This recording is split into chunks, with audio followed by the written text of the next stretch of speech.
ఆడవాళ్ళకి స్వతంత్రం ఆర్థిక స్వతంత్రం వచ్చింది ఆనాడు అటల్ బిహారీ వాజ్పేయి టైంలో ప్రారంభించినటువంటి డ్వాక్రా వ్యవస్థ.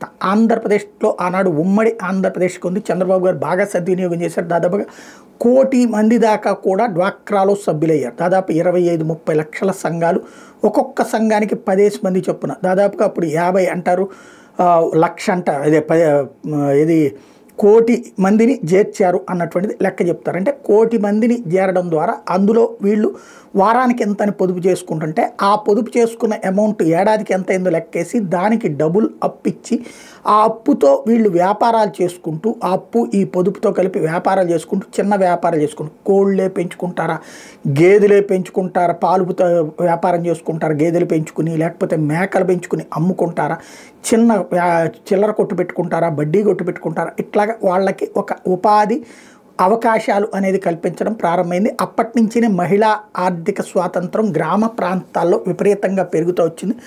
మహిళలు ఇవాళ లక్షాధికారులుగా కొన్ని చోట్ల, అంటే పేద కుటుంబాల్లో ఉన్నటువంటి మహిళలు కూడా అప్పులు ఇచ్చే స్థాయికి రావడానికి కారణమైంది అలాంటి విధానమే. ఇప్పుడు అలాంటి సిస్టమ్ని మగవాళ్ళకు కూడా పెడుతున్నారు. మగవాళ్ళకి సంబంధించిన అయితే గ్రూపుల్ని భవన నిర్మాణ కార్మికులందరూ కలిసి ఒక మహిళా పొదుపు, మగ పొదుపు సంఘం పెట్టుకోవచ్చు.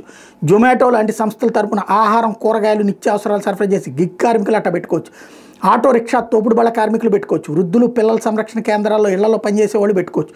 వీధుల్లో చెత్త సేకరించే కార్మికులు కూడా పెట్టుకోవచ్చు. ఇట్లాగా పెట్టుకున్నటువంటి వాళ్ళందరితోకి కూడా ఒక్కో సంఘంలో గరిష్టంగా 5 సభ్యులు ఉండాలి. ప్రతి నెలా సమావేశం ఒక్కో సభ్యుడు కనిష్టంగా 100 రూపాయలు చొప్పున పొదుపు చేయాలి. 3 నెలల తర్వాత పొదుపు మొత్తం మీద 6 రెట్లు లేదా 1,50,000 రూపాయల దాకా రుణాన్ని బ్యాంకులు ఇస్తాయి.